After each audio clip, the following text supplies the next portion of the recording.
तो चलिए अब बात करते हैं आइडेंटिटी मूवी की। अमर फेलिक्स एक कपड़ों के शोरूम में काम करने वाला एम्प्लॉय था, लेकिन उसकी सोच काफ़ी घटिया थी। वो सीक्रेटली एक औरत का वीडियो बनाता है जब वो चेंजिंग रूम में होती है। बाद में उस वीडियो को यूज़ करके उससे पैसे बनाने के लिए ब्लैकमेल करता है। अमर ने ऐसे काफ़ी केसेस किए थे। ये तो खुद औरतों को डरा धमका के पैसे ले लेता या उसके रिश्तेदारों को ब्लैकमेल करता। अपना ये पूरा गंदा काम वो एक पुराने छोड़ दिए गए कपड़ों के वेयरहाउस से चला रहा था, जो उसके नाम पर था। लेकिन एक दिन कुछ अजीब होता है। एक मिस्टीरियस आदमी उस वेयरहाउस में आता है, अमर को मार डालता है और उसकी लाश के साथ पूरे वेयरहाउस को आग लगा देता है। कुछ हफ्तों बाद डीवाईएसपी दिनेशन को एक कॉल आता है। ये कॉल था सीआई एलन जैकब, जो कर्नाटका पुलिस का एक मलयाली तमिल ऑफिसर है। एलन को अमर की मौत की इन्वेस्टिगेशन के लिए अपॉइंट किया गया है। एलन बताता है कि उसके पास आई विटनेसेस हैं जिसका असली नाम अलीशा है, लेकिन इन्वेस्टिगेशन के दौरान उसे अन के नाम से इंट्रोड्यूस किया गया है ताकि उसकी आइडेंटिटी सेफ रहे। अंक का कहना है कि उसके पास फोटोग्राफिक मेमोरी है, मतलब वो किसी भी चेहरे को एक बार अगर देख ले तो याद रख सकता है। उसने अमर के किलर को देखा है और उसकी पहचान कर सकती है।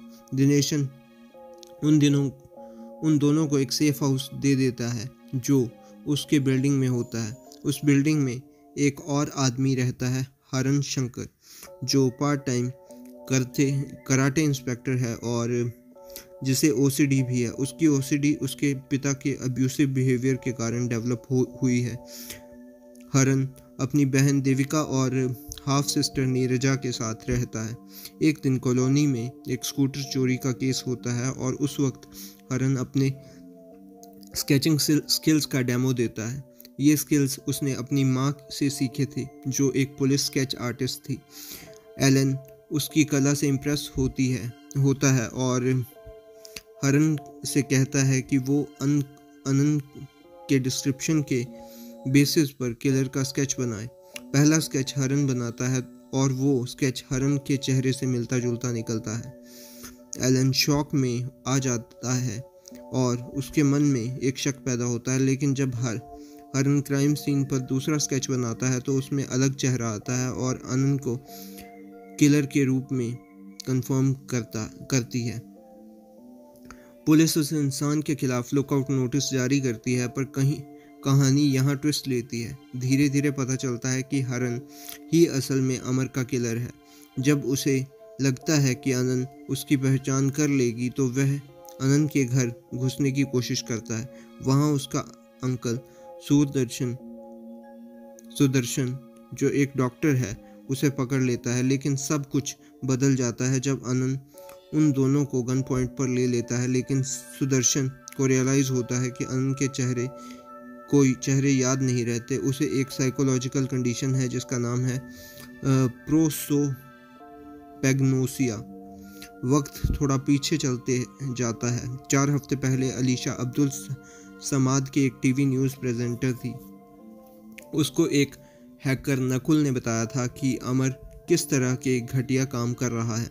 अलीशा ने डिसाइड किया कि वो अमर का सच दुनिया के सामने लाएगी। वो चुपके से उसके वेयरहाउस में घुस जाती है, लेकिन वहाँ हरन ने आग लगा दी थी। अलीशा भाग जाती है, लेकिन रास्ते में एक ट्रक से उसकी टक्कर हो जाती है, जिससे उसके दिमाग में चोट लग जाती है और प्रोस्पोगनोसिया हो जाता है।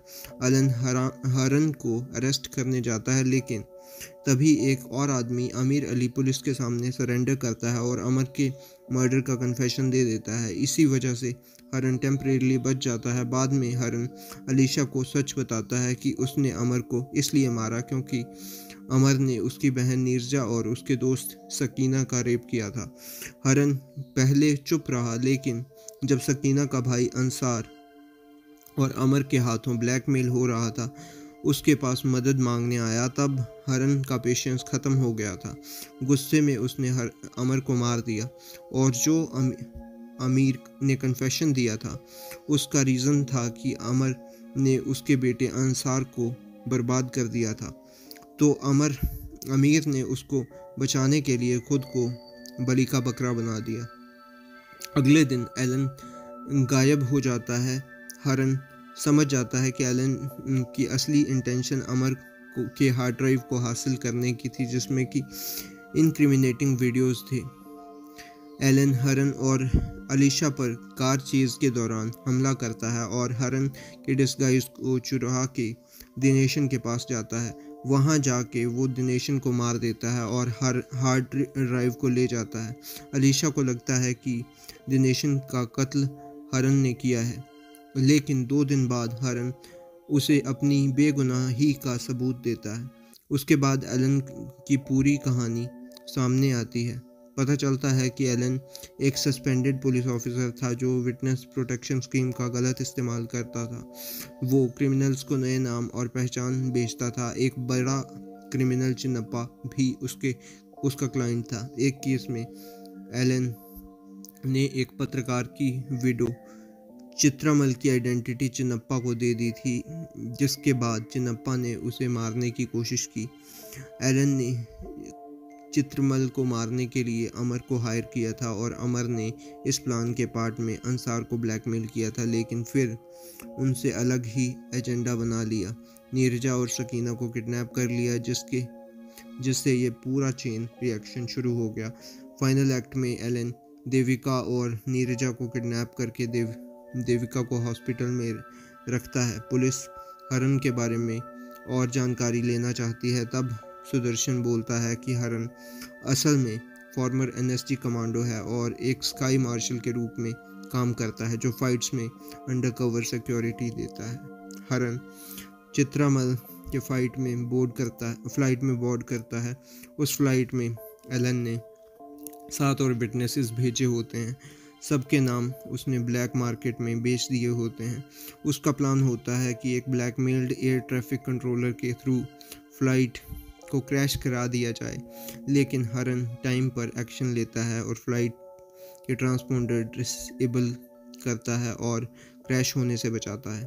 एलन फिर भी बच जाता है जब वो एमआरआई रूम में के पास जाता है और उसके हार्ड ड्राइव रेडिएशन से करप्ट हो जाता है। कुछ हफ्तों बाद एलन एक प्राइवेट जेट से भागने की कोशिश करता है, लेकिन हरन को उस फ्लाइट का स्काई मार्शल होता है उसे मिड एयर में कन्फ्रंट करता है। आखिरी फाइट में हरन एलन और उसके बॉडीगार्ड्स को मार डालता है, दिनेशन के कत्ल का बदला लेता है और एलन को पूरा प्योर क्रिमिनल नेटवर्क का अंत कर देता है।